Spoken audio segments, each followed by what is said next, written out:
Бейнебаянды бастамас бұрын айта кетейін. Каналға аз ғана адам жетпей тұр. Подписка басып кетсеңіздер, разы боламын. Бұл оқиға шын өмірден алынған.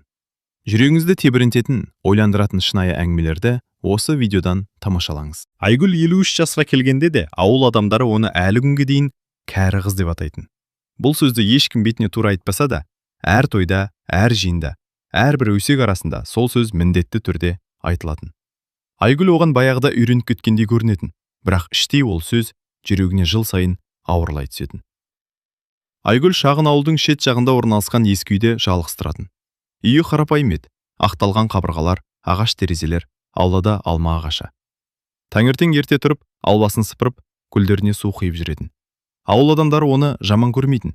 Керісінше, бәрі оны ең сабырлы, ең адал әйелдердің бірі деп санайтын. Бірақ бір ғана сұрақ бар еді. Неге ол тұрмысқа шықпады? Бұл сұрақты ешкім тура сұрамайтын, бірақ бәрінің ойында сол сұрақ жүретін. Айгүл мектепте кітапханашы болып жұмыс істейтін. Балалар оны жақсы көретін. Себебі ол әр балаға жылы сөйлейтін, әр кітапты қызықты етіп түсіндіретін. Бір күні түсте кітапханадан шығып келе жатқанда, мектеп ауласында екі мұғалімнің сыбырласып тұрғанын естіді. Естідің бе? Деді бірі. Нені? Деді екіншісі. Айгүл апай 53-ке келді ғой. Әлі күйеуге тимеген. Екінші әйел күліп жіберді. Ондайда болады екен-ау. Мен болсам, 25-ке дейін тұрмысқа шықпасам, ұялар едім. Айгүл бұл сөздерді естігендей болмады. Басын төмен сүріп, жай ғана өтіп кетті. Бірақ жүрегі тағы бір рет ауырды. Кешке қарай ол үйіне қайтты. Үйдің ауласына кірген кезде көршісі Күләш апай қоршаудың ар жағынан дауыстады. Айгүл, бері келші. Айгүл жымиып жақындады. Не болды апай? Күләш апай оған бір сәт ойланып қарап тұрды да: саған бір жаңалық айтайын деп едім. Қандай? Біздің ауылға жаңа адам көшіп келді. Айгүл иығын қиқаң еткізді. Көшіп келсе келсін. Күләш апай күлімсіреп басын шайқады. Ол жалғыз еркек, әйелі қайтыс болған, 2 жыл бұрын. Айгүл ештеме демеді. Аты Ерлан екен, қалада тұрған, енді ауылға көшіп келді. Айгүл жай ғана: жақсы екен, деді. Күләш апай күліп жіберді. Сен де қызықсың. Басқа әйелдер болса, баяғыда сұрап бітірер еді. Айгүл күлімсіреп қойды. Апай, мен ондай әңгімелерге араласпаймын. Сол күні кешке Айгүл ауласында гүлдерін суарып жүрді. Күн батып бара жатқан. Ауыл үстін қызғылт жарық басып тұрды. Сол кезде қақпа сыртынан ер адамның дауысы естілді. Кеш жарық. Айгүл бұрылып қарады. Қақпа алдында шамамен 60-тарға жақындаған, бойы ұзын, жүзінде сабырлы түрі бар ер адам тұр екен. Кеш жарық, деді Айгүл. Ер адам сәл жымиып: мен жаңа көршіңіз болам, Ерлан. Айгүл басын изеді. Айгүл? Ерлан қақпаға сүйеніп тұрды. Күләш апай сіз туралы көп айтты. Айгүл сәл қысылып қалды. Не айтты? Ауылдағы ең сабырлы әйел деді. Айгүл күліп жіберді. Ол кісі бәрін мақтай береді. Ерлан біраз үнсіз тұрды. Сосын жай ғана айтты. Сіз жалғыз тұрасыз ба? Айгүл басын изеді. Иә, мен де жалғызбын. Осы сөзден кейін екеуі де біраз уақыт үнсіз қалды. Бір түрлі тыныштық орнады. Бірақ бұл тыныштық ыңғайсыз емес еді. Керісінше, бұрыннан таныс адамдар сияқты сезілді. Сол күннен бастап Ерлан кейде Айгүлдің үйінің жанынан өтіп бара жатқанда амандасып кететін болды. Кейде су тасуға көмектесіп жіберетін, кейде жай ғана сөйлесіп тұратын. Ауыл адамдары мұны бірден байқап қалды. Бір күні дүкен алдында отырған 3 әйел сыбырласып отырды. Көрдіңдер ме? Нені? Ерлан күнде Айгүлдің үйіне барады екен. Біреуі күліп жіберді. 53-тегі келін бе сонда? Екіншісі мырс етті. Қызық болады екен. Бұл сөздер ауыл ішінде тез тарады, бірақ Айгүл оған мән бермеді. Бір күні кешке Ерлан тағы да қақпа алдына келді. Айгүл, деді ол. Иә? Ерлан бір сәт үнсіз тұрды, сосын күтпеген сөз айтты. Мен сізге бір сұрақ қояйын деп едім. Айгүл таңырқап қарады. Қандай? Ерлан терең дем алды. Сіз тұрмысқа шығу туралы ойлап көрдіңіз бе? Айгүл бір сәтке қатып қалды. Мұндай сұрақты ол өмірінде бірінші рет естіп тұрды. Неге сұрап тұрсыз? Деді ол ақырын. Ерлан оның көзіне тура қарап. Өйткені мен сізге үйленгім келеді. Айгүлдің қолындағы су құятын шелек жерге түсіп кетті. Су топыраққа жайылып кетті. Айгүлдің жүрегі қатты соғып кетті. 53 жыл ішінде ешкім оған мұндай сөз айтпаған еді. Ал дәл қазір ауылдың тыныш кешінде бір ер адам оған үйленгісі келетінін айтып тұр еді. Бірақ Айгүл білмейтін бір нәрсе бар еді. Егер ол бұл ұсынысты қабылдаса, бірнеше аптадан кейін бүкіл ауыл оның өміріндегі ең үлкен өсекті талқылайтын болады. Ерланның айтқан сөзі Айгүлдің құлағында бірнеше күн бойы жаңғырып тұрды. Мен сізге үйленгім келеді. Бұл сөзді 53 жыл ішінде ешкім айтпаған еді. Айгүл сол кештен кейін ұзақ уақыт ұйықтай алмады. Терезе алдында отырып, қараңғы ауылға қарап ойға батты. Бұл рас па? Әлде жай ғана айтылған сөз бе? Деп ойлады ол. Келесі күні таңертең Ерлан тағы келді. Айгүл ауғасын сыпырып жүрген. Ерлан қақпаны жай ғана ашып кірді. Кешегі сөзім сізді қорқытып жіберген жоқ па? Деді ол жымиып. Айгүл сыпырғышын тоқтатып оған қарады. Мен ондай нәрсеге үйренбеген адаммын. Мен де, деді Ерлан. Біраз үнсіздік болды. Сосын Ерлан сөзін жалғастырды. Айгүл, мен жастық қуып жүрген адам емеспін. Мен тек жалғыздықты түсінетін адам іздедім. Сізді көргенде сол адамды тапқандай болдым. Айгүл оның жүзіне ұзақ қарады. Бұл сөздер жасанды емес еді. Ерлан шын айтып тұрған сияқты. Бірақ мен 53-темін, деді Айгүл ақырын. Ерлан иығын көтерді. Мен де 20-да емеспін. Айгүл еріксіз күліп жіберді. Сол күні олар ұзақ сөйлесті. Өмірлер туралы, өткендер туралы, жалғыздық туралы. Кешке қарай Ерлан күтпеген ұсыныс айтты. Айгүл, уақыт жоғалтпайық. Егер қарсы болмасаңыз, той жасайық. Айгүл таңырқап қалды. Той? Иә, қазақпыз ғой. Айгүл өмірінде той көйлегін киемін деп ешқашан ойламаған. Бірақ дәл сол сәтте оның жүрегінде бұрын болмаған бір сезім пайда болды. Жарайды, деді ол ақырын. Жаңалық ауылға найзағайдай тез тарады. Ертеңіне дүкен алдында отырған әйелдер тағы да жиналып қалды. Естідіңдер ме? Нені? Айгүл тұрмысқа шығатын болыпты. Бір әйел таң қалып. Қалай сонда? Екіншісі мырс етті. 53-те ме? Үшіншісі күліп жіберді. Қызық болады екен. Сол күні кешке Күләш апай Айгүлдің үйіне келді. Айгүл, рас па? Не? Тұрмысқа шығайын деп жатырсың ба? Айгүл жымиып басын изеді. Күләш апай бір сәт үнсіз тұрды. Сосын жай ғана айтты. Құтты болсын. Бірақ оның көзінде аздап таңғалу бар еді. Бір апта ішінде той дайындықтары басталып кетті. Ерланның туыстары басқа ауылдан келді. Айгүлдің де алыстағы туыстары хабар естіп жетті. Бірақ бәрінің көзқарасы бірдей емес еді. Кейбіреулер шынымен қуанды, ал кейбіреулер күдікпен қарады. Бір күні Ерланның қарындасы Гүлмира ас үйде басқа әйелдермен сөйлесіп отырды. Мен бір нәрсеге түсінбеймін, деді ол. Неге? Айгүл апай 53-ке дейін қалай тұрмысқа шықпай жүр? Бір әйел сыбырлап. Иә, мен де соны ойладым. Екіншісі күліп жіберді. Ондай әйелдің бұрын ешкімі болмағанына сенесіңдер ме? Ас үй іші бір сәтке тынышталып қалды. Сосын бір әйел жай ғана айтты. Мүмкін болған шығар. Онда неге тұрмысқа шықпаған? Білмейміз. Бұл әңгіме сол күні кешке бүкіл үйге тарады. Айгүл мұның бәрін толық білмесе де, адамдардың көзқарасынан бір нәрсені сезе бастады. Кейбіреулер оған ерекше қарап жүр, бір түрлі сынап тұрғандай. Бір күні ол аулада жүргенде екі жас келіннің сыбырласқанын естіп қалды. Сенесің бе? Неге сенбейін? Мен болсам сенбеймін. Неге? 53-ке дейін әйел адам таза болып жүре ме? Айгүлдің жүрегі бір сәтке тоқтап қалғандай болды. Ол ештеңе демеді, жай ғана үйге кіріп кетті. Бірақ Ерлан бұның бәрін байқамады. Ол тек тойды жақсы өткізу туралы ойлап жүрді. Қазақша үлкен той жасаймыз, деді ол бір күні. Қажет жоқ, деді Айгүл. Жоқ, сіз соған лайықсыз. Айгүл үндемеді.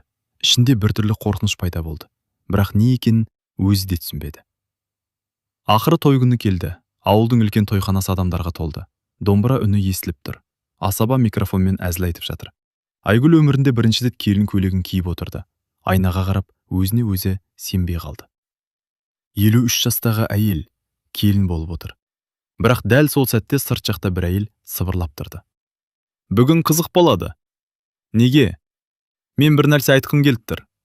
Не? Әлгі әйел жымиып қойды. Беташарда көресіңдер. Ал дәл сол сәтте асаба микрофонға айқайлады. Құрметті ағайын, қазір беташар басталады. Айгүл орнынан тұрды. Бірақ ол білмейтін бір нәрсе бар еді.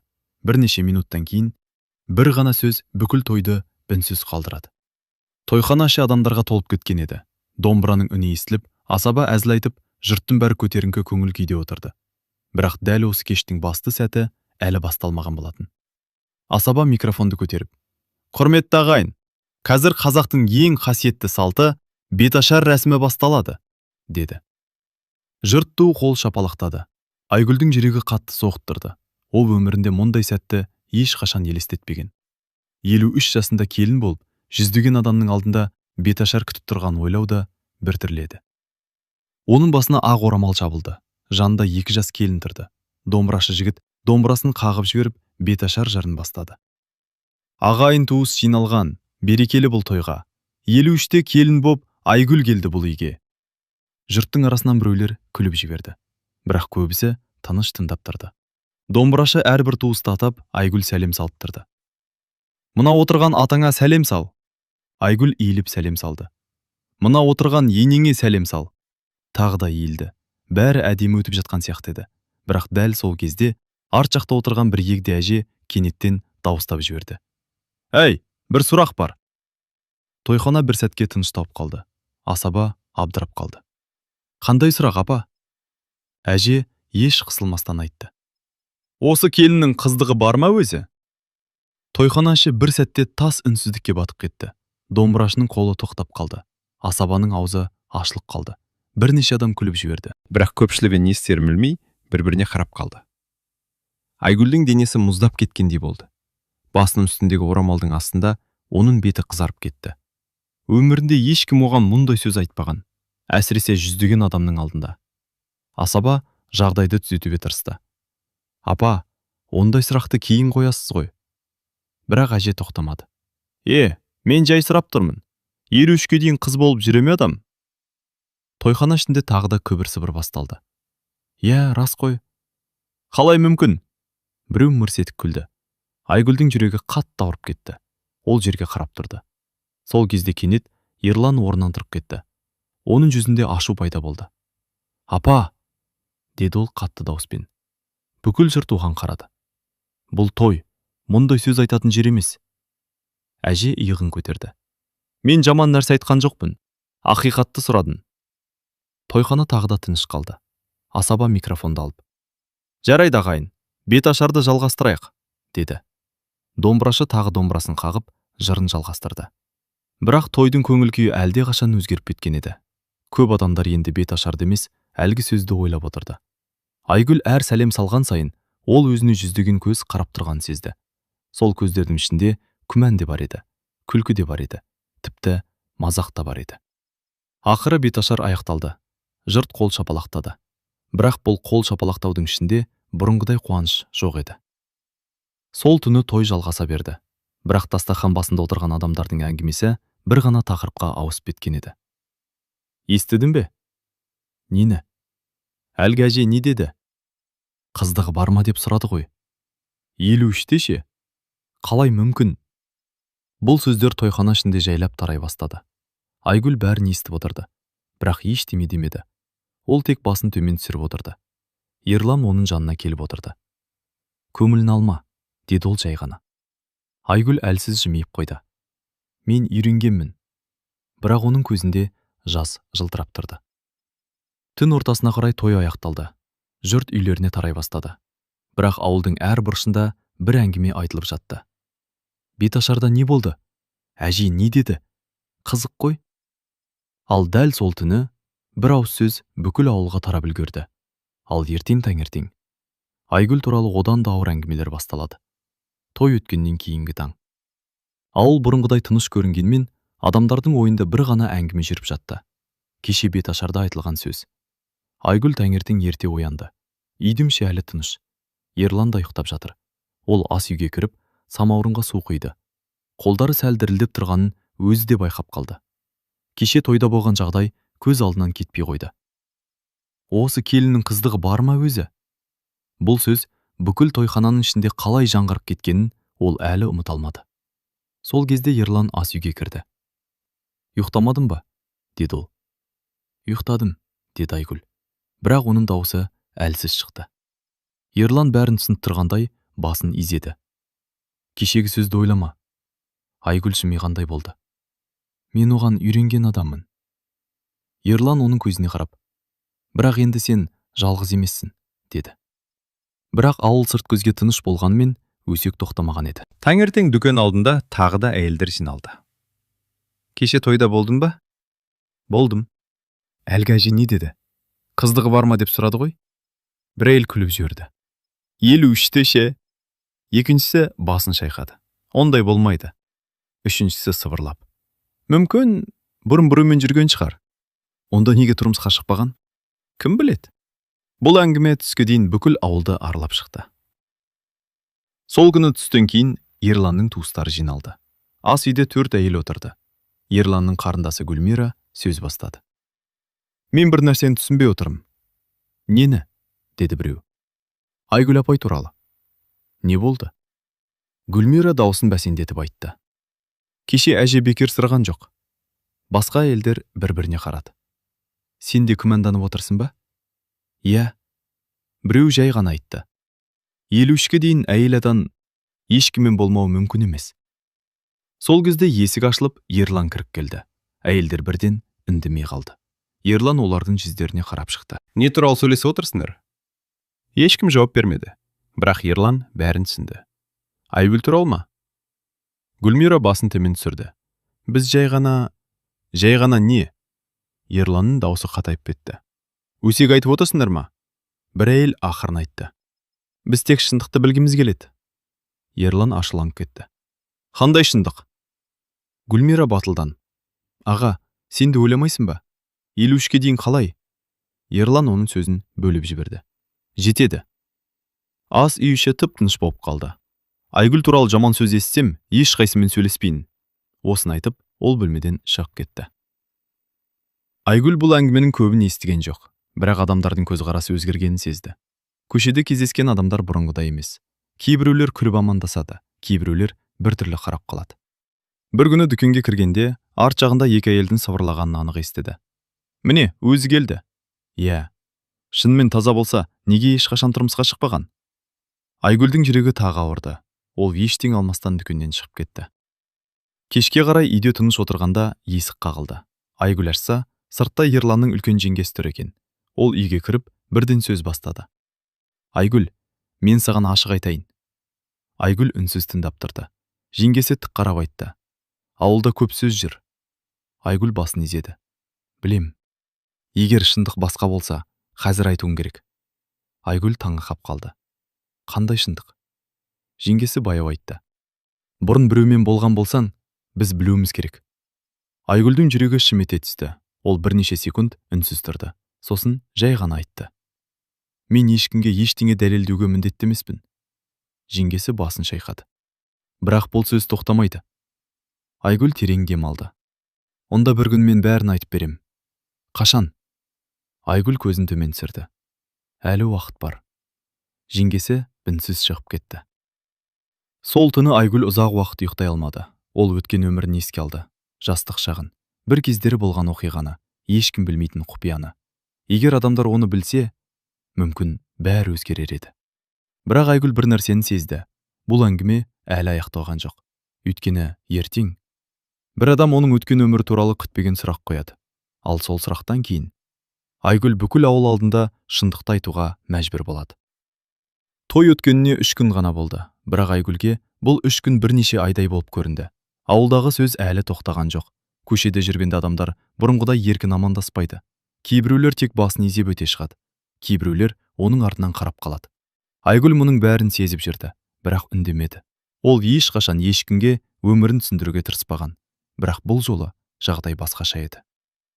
Сол күні кешке Ерлан үйге ауыр оймен келді. Айгүл ас үйде шай құйып отырған. Бір нәрсе болды ма? Деп сұрады ол. Ерлан біраз уақыт үндемей тұрды. Сосын жай ғана айтты. Бүгін ауылда тағы сөз болды. Айгүл жымиғандай болды. Ол сөз тоқтамайды. Ерлан орындыққа отырып, оның көзіне қарады.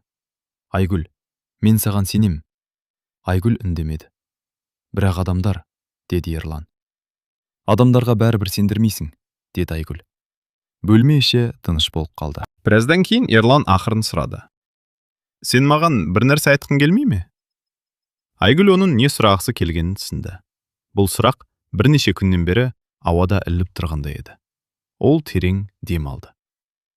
Ерлан, мен саған бір нәрсе айтсам, сен мені басқаша көрмейсің бе? Жоқ. Уәде бересің бе? Уәде беремін.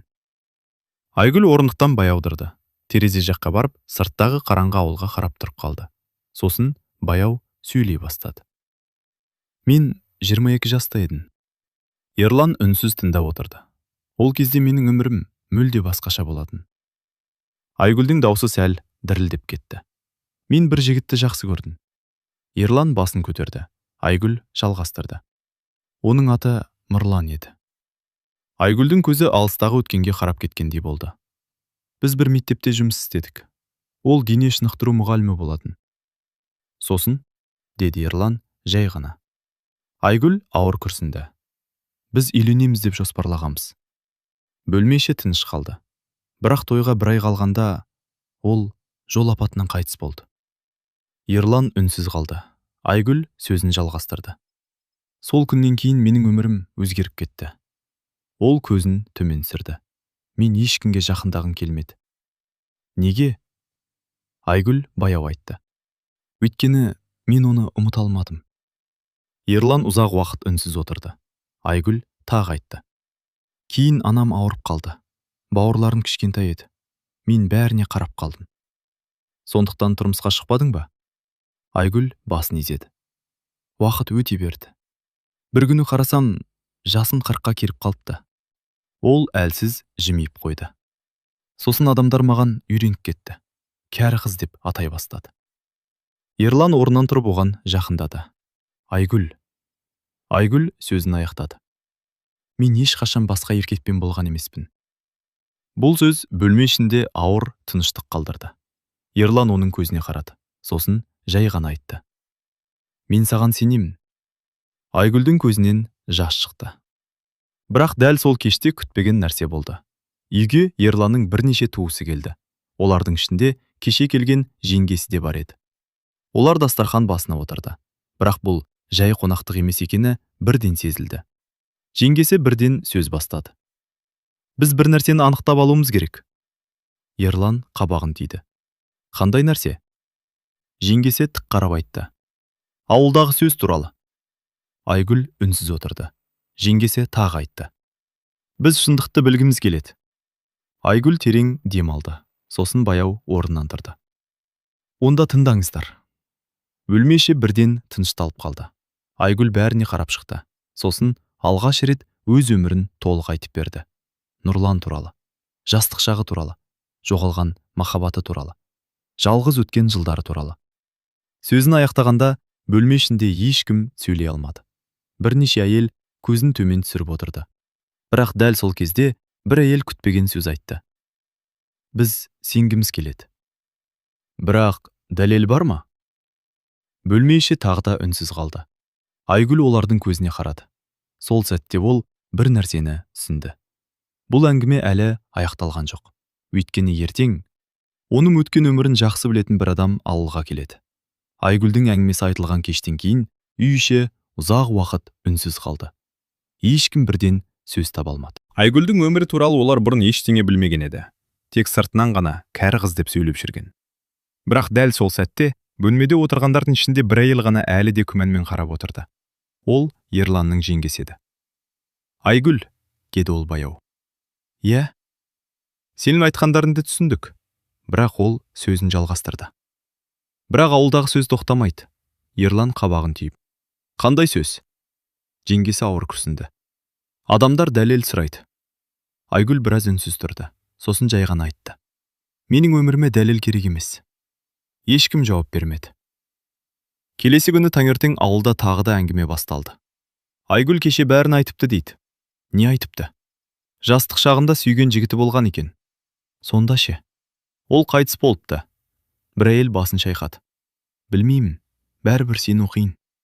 Тағы бірі күліп. 53-ке дейін ешкіммен болмаған әйел бар ма екен? Бұл сөздер тағы да тарай бастады. Сол күні түске қарай күтпеген жағдай болды. Ауылға бір көлік келіп тоқтады. Көліктен шамамен 70-тен асқан бір қария түсті. Ол ауылға баяғыдан таныс адам еді. Бұл бұрын осы мектептің директор болған Серікбай аға еді. Ол тікелей Ерлан мен Айгүлдің үйіне келді. Айгүл есікті ашқанда таң қалып қалды. Серікбай аға? Қария жымиып. Иә қызым, қалай келдіңіз? Сен туралы сөз естідім. Айгүл үндемей қалды. Серікбай аға үйге кірді. Үйде Ерлан да отыр еді. Қария дастархан басына отырып. Мен бір нәрсе айту үшін келдім деді. Айгүл жүрегі дүрсілдеп тыңдап отырды. Серікбай аға жай ғана айтты. Айгүлдің жастық шағын мен жақсы білем. Ерланның туыстары да сол жерде отырған. Бәрі бірден тынышталып қалды. Қария сөзін жалғастырды. Нұрлан деген жігіт болған. Айгүлдің көзіне жас келді. Екеуі бір-бірін қатты жақсы көретін. Қария басын төмен түсірді. Мен олардың үйлену тойына дайындалып жүргенін де көрдім. Бөлме іші тып-тыныш. Бірақ апат бәрін бұзды. Серікбай аға терең дем алды. Нұрлан қайтыс болған күні Айгүл бірнеше күн бойы ешкіммен сөйлеспей жүрген. Бір әйел ақырын сұрады. Сонда шынымен? Қария басын изеді. Иә. Айгүл сол кезден бастап ешкімге жоламады. Мен мұны өз көзіммен көрген адаммын. Бұл сөзде бөлмеде отырғандардың бәрін үнсіз қалдырды. Ерланның жеңгесі көзін төмен түсірді. Бірнеше әйел ұялып отырды. Сол кешке қарай тағы бір күтпеген жағдай болды. Кеше беташарда сөз айтқан әлгі әже үйге келді. Айгүл есікті ашқанда ол сәл қысылып тұр екен. Қызым. Айгүл үндемей тыңдап тұрды. Әже ауыр күрсінді. Кешегі сөзім үшін кешір. Айгүл бір сәт оған қарап тұрды. Сосын жай ғана жымиып. Ренжімедім. Әже басын шайқады. Ренжідің. Бірақ мен ойланбай айтып жібердім. Айгүл ештеңе демеді. Бір апта өткеннен кейін ауылдағы әңгіме біртіндеп өзгерді. Бұрын адамдар 53-те келін болыпты деп күлсе, енді олар Айгүлдің тағдыры қиын екен деп айтатын болды. Кейбір әйелдер тіпті ондай сабыр бәрінде болмайды деп те айтатын болды. Бір күні кешке Айгүл ауылда гүл суарып тұрды. Ерлан қасына келді. Шашадың ба? Айгүл басын шайқады.